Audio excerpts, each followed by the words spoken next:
Welcome back. I'm still imparting about a very important a country with a rich history, a country that shares a good bilateral relationship with Egypt, a country that comes with a very long way before in history, in philosophy, in their cuisine even. Now we have with us live here in the studio Mrs. Mary Lai. She comes from Hong Kong, and she's chairman of the board of directors of the Egyptian-Chinese Friendship Association. Of course, we're going to be talking with her about the Egyptian-Chinese partnership and how it has developed over the years. Good morning, Mary Lai. Good morning, good morning. Thank you. You told me before we go on air that you speak good Arabic. Shwaya. Shwaya, that's very nice. I mean, Chinese and Egyptian people, they share a lot, not in language, because we know that languages, one is going here and the other is going there.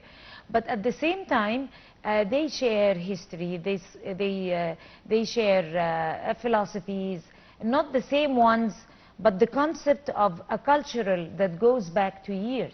Yes, right? Yes. If you like to talk about it. I think it's because both countries, Egypt and China, are both with rich civilization. That is a very important foundation China and Egypt has. So there's a lot of value that we share together. Like, you know, family value, you know, the young people respect the old people, and the value in the family, you know, face value. So a lot of things we have common.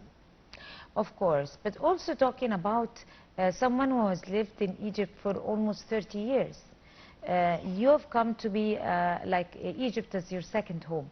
Yes. I mean, you picked up to live in Egypt. I mean, that idea came across your mind to live in Egypt, or you wanted to study the Egyptian culture? I mean, how exactly did it you come across living in Egypt? Yes, I find it's really a privilege that I have living in Egypt for more than 36 years. And when I first came here, of course, I have zero language, Arabic. You know, but I start to find, you know, sometimes language is a hard language. You know, you feel the people accept you, especially Egyptian, very hospitality and welcome foreigners. And very friendly also. Yes, very friendly. But I mean, in the beginning, that's a problem because 36 years ago, it's not many Chinese. So they don't greet me as ni hao. They greet me in Japanese language, because that time it's more Japanese around here. But now, of course, during this past 20 years, it's total difference. So now everybody, when they see me, to say ni hao, you know. So I think it's a very important. That's a big changes in the relationship between the Chinese and Egyptian. Yeah, you have seen President Abdel Fattah al-Sisi, I mean, attending the Egyptian-Chinese forum and talking about the how important and how keen is Egypt on building on the history of partnership between Egypt and China. And both presidents, together with President Xi Jinping, talked about the partnerships in industry, in cultural partnership and everything.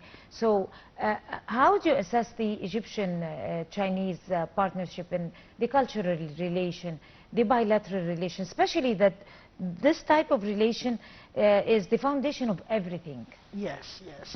I think it takes time, because we Chinese, not like the Japanese and Korean came to Egypt. We are a little bit late.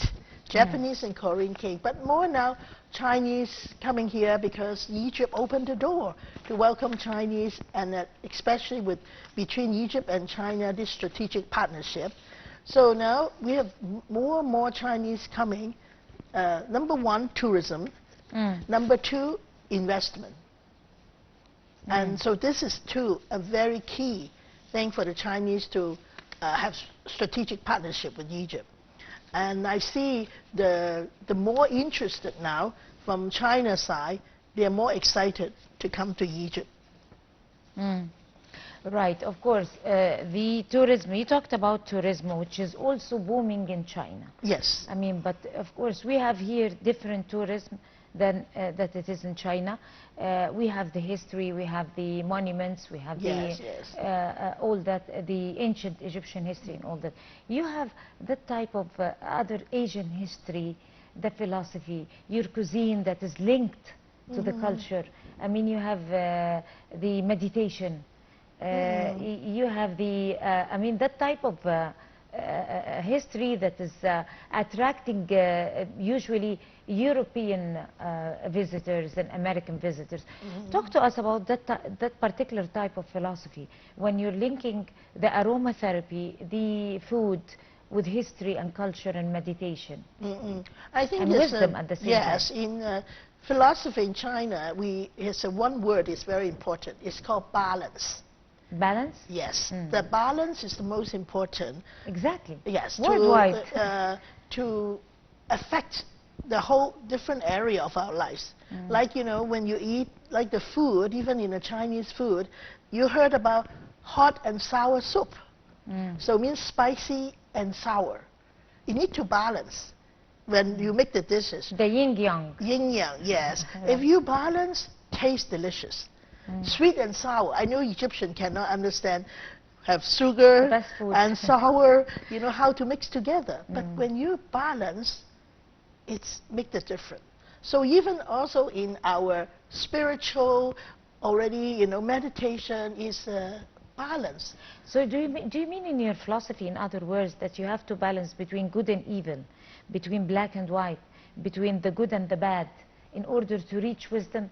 Is that the philosophy is based on? Well, that is how the Chinese, when the meditation, then you have to they have the experience. Yes, learn. and then to concentrate. And I think this is effective for, like, you know, we do have martial arts. Martial arts also very in the balance of using the power. In your how to use your muscle, your body to make the balance. So I think that is a very important key point for the Chinese when they come to the Chinese medicine. Remember? So we have the Chinese medicine also is very different from all types of yes, because they it's very effective. Because they would see how your body, because your body we call heat and cold. So how to balance your body balance, not too much heat and too cold. So that is always. So even in my, you know, even though I'm not raised up in really Chinese culture, but this balance is a very high effect of my life, especially in the Chinese cuisine. Really, the balance is very important. Exactly. Yeah. So, as an expert like you, and you're also interested in the Chinese cuisine, and you have a passion for cooking, I mean Chinese cooking, I mean mostly everyone in the world have a passion for the Chinese cuisine. It's very delicious. But at the same time, like you said, there are herbs, there are essences, there are oils that are essential for this balance inside the Chinese cuisine. It's not only food, it's a philosophy. So how do you deliver that type of philosophy to the Egyptian people? Did they receive it well? I think because when I'm all these years, I really want to, in Egypt, to tell a good story about the Chinese culture. So in different way, food is one thing, because Egyptians also love food. So we have found a common interest to share the value. You know, I've done some cooking class to show them not just only how to cook the food, but behind the Chinese cuisine, the philosophy, like yin-yang and the balance. And also, we introduced a very famous Chinese sport, dragon boat. Dragon boat. To Egypt. It's a sport. Also, it's Chinese culture, but also involved to balance as a teamwork to do. So each kind of things in the culture behind, there's a very strong value, a strong history.